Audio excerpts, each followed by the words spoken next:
शहर के इलाके वनस्थलीपुरम में तेज रफ्तारी से गाड़ी चलाते हुए एक कार ने एक खातून को टक्कर मार दी और वहां से रफू चक्कर हो गया, जिसका वीडियो वहां पर लगे सीसीटीवी कैमरों में कैद हो गया। रियासत तेलंगाना के दारुल हुकूमत शहर हैदराबाद के इलाके Vanasthalipuram NGO colony Vivekananda park के सामने एक कार ने एक खातून को पीछे से उस वक्त टक्कर मार दी जब वो सड़क पर से गुजर रही थी।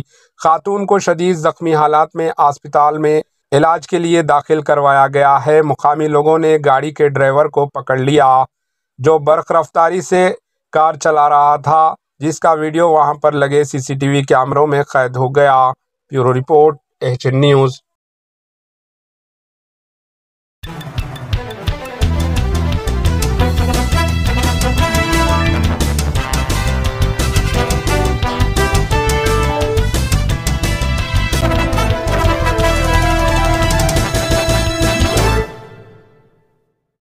हमारे एचएन न्यूज़ को सब्सक्राइब करिए ताकि आपको नोटिफिकेशंस आते रहे वक्त पर।